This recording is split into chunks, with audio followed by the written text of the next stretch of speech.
Hello, good day. So today I will be reading some of the questions assigned to us by you, Miss.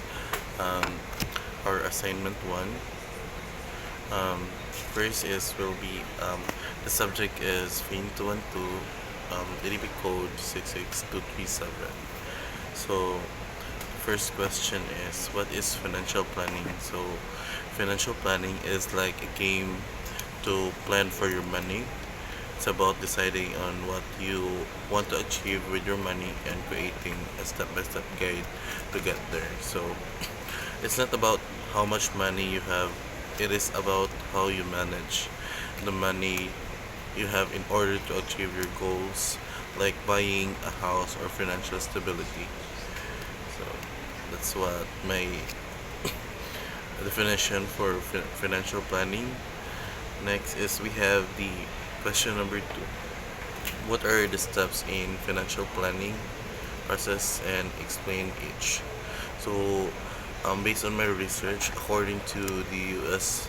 Wealth Management Act, that there's about 5 steps now to assess your financial planning process. So, first is we have the assess your financial situation and typical expenses.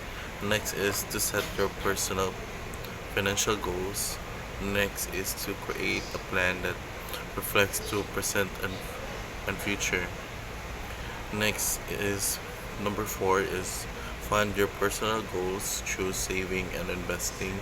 And lastly is to monitor your progress. So this step one. So first is to look your personal finances and your lifestyle. So this is the you need to be honest of your to yourself, and you must review your paychecks, your monthly bills, bank statements, and even your recent receipts. So in order um also to look for your available cash on hand. So once you start tracking your expenses through, like, we had the spreadsheets, budgeting apps on mobiles, and then taking this kind of approach offers a snapshot on what's the overall financial habits without the stress of retracting and calculating your financial history. So, ako ay siyang tabang. Next is the step 2. Let's set your financial goals. So, this is about deciding about what you want to achieve. This is also about most crucial in financial planning process. So you must be smart. Also, smart stands for specific, M for measurable, A for achievable, R for relevant, and T for time bound. Next, we had this step 3 is to create a plan that reflects the present and future. So this is your roadmap. So you use your information from the first two steps to create a detailed strategy.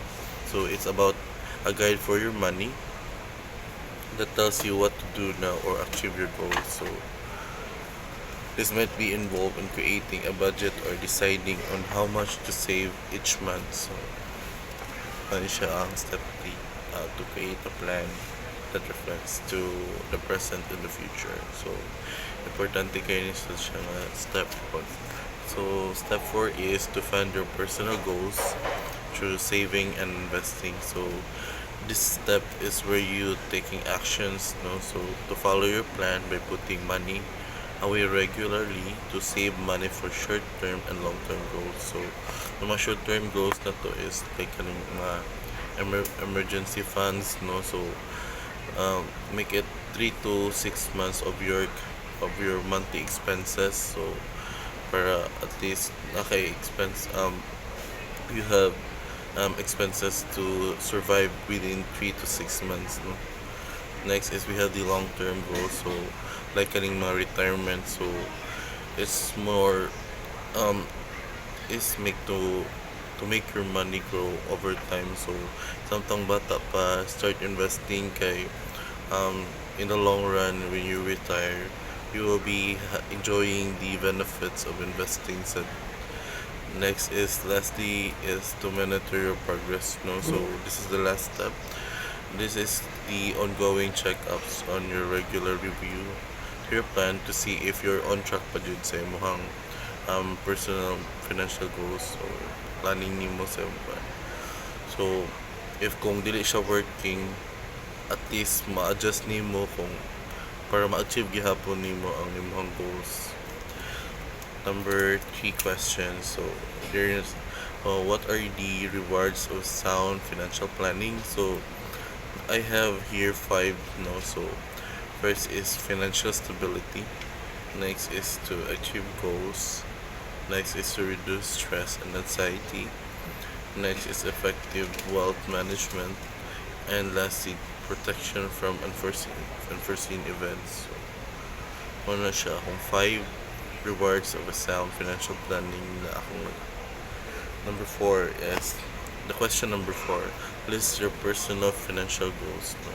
So my first financial is to fund an emergency fund. No, so I have 3 steps here. So first step is I must calculate my essential expenses. So pila akong nagasto karon yung month sa akong mga, like for example I have 54 or like sa mga food abang sa apartment or something. Then 20% is for my personal savings, and 30% is for my leisure. If kung dili siya sa akong mga wants na ko, pwede na sa ako siya i-add up pod sa akong savings. So next is we have the step 2 to set up the automatic transfer from checking account of your from the emergency fund every payday. So ako kay working student ko, then nasa ko'y akong ginasod akong money sa Paymaya. So gina-auto-deduct sad nako siya. Then at least I have my savings while go na ko'y madawat nga allowances. So next is step P is to prioritize your saving goals over non-essential spending until the fund is fully established. So gina-save jud ako mga ano, so mga priority first. Next is question number 5. So illustrate and explain the business cycle and how it affects the business and individual. So I have 4 here. So the expansion, the peak, the recessions, and the trough. So this expansion, okay, ano siya ang the economy is growing by people have jobs and businesses, so the economy is booming, you know, like if you're having a business, so like for example as a business, you have a business, and this is the phase that you start your business nga kanang nindot nga, then until mo reach siya at sa peak, pinaka peak jud niya nga kanang sa imong, di ba, business is we're aiming to earn more profit.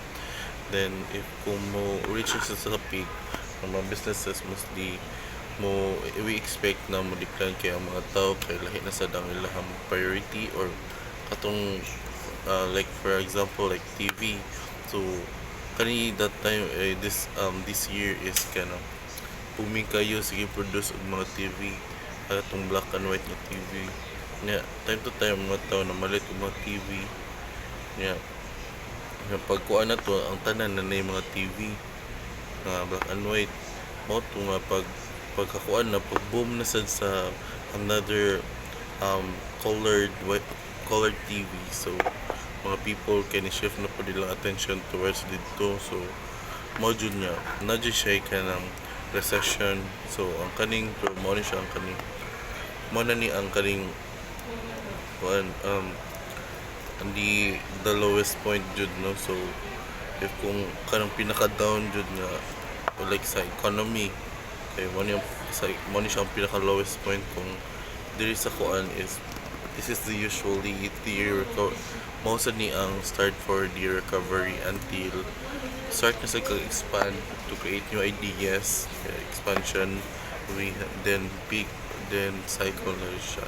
That's how the business cycle and how it uh, topic would settle. So, question number 6 is how the education and age affect your money. So, I have three kuano. So, in terms of age, kay, we have the young people, middle age, and older people. So, ang kaning mga young people is we bracketed here is yung mga 20 to 30s, no. So, kaning nga ila is usually focused on building their career, paying off the and starting to save. So,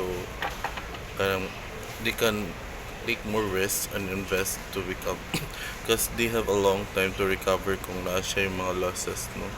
So mga 20s to 30s. And then next is we have the middle age kaning bracket of 40 to 50s. So they're often at their highest earning potential. So manini ang peak sa kuan. Next is the focus on saving the for retirement and possibility the for kanang paano sila mga anak at sa ilang college mga inanak.